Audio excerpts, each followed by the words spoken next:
Undoubtedly, all governments, both present and past, have had to address and set policies to tackle the reality of crime, understanding that several variables contribute to this sensitive yet pertinent issue.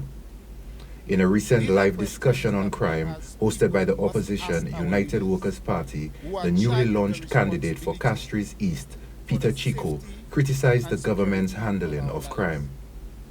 Crime in Saint Lucia has become commonplace, and unfortunately, the citizens have become numb to the criminality. And so crime is referred to as another killing,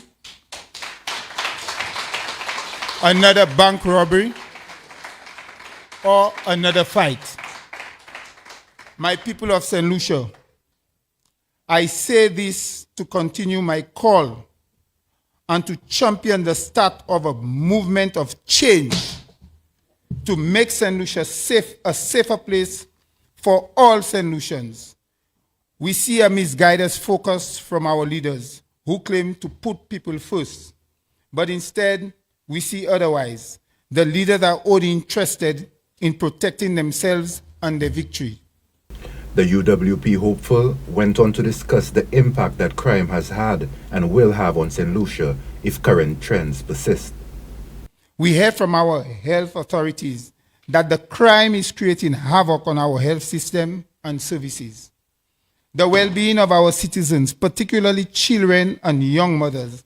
In most cases, these young mothers lose the fathers to their children, and guess what?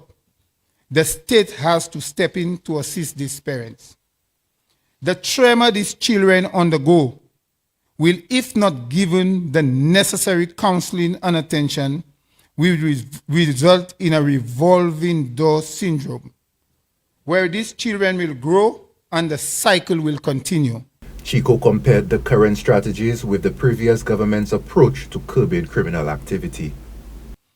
Under the previous United Workers Party government, we saw initiatives to address the crime situation with the introduction of the K9 unit, the implementation of scanners at the ports of entry, the startup of the Border Control Agency, the retooling of the Marine unit and with vessels and functional radar systems. We heard Mr. Guy Joseph explain in the roundtable show on Thursday the number of radios and other equipment which would be given to the police and initiatives to ensure that our security personnel are incentivized through concessions to motivate them and keep them safe from the criminals they arrest. Expanding on the work introduced by the previous government, the Castries East candidate shared his vision. We saw an island-wide implementation of CCTVs, cameras, and I think that program should be further enhanced, where it should include CCTV cameras for personal and private homes. In most cases, the government will implement the CCTV cameras on the streets. We need the communities, the persons, the households in the communities to be equipped with CCTV cameras as well. With his aspirations to defeat the Prime Minister and long-standing Castries East MP, Honorable Philip J. Pierre, Peter Chiquot remains hopeful that his and the opposition's policies to address crime will resonate with the masses and secure them the victory. For Choice News Now, I am Dr. Ernest Hilaire.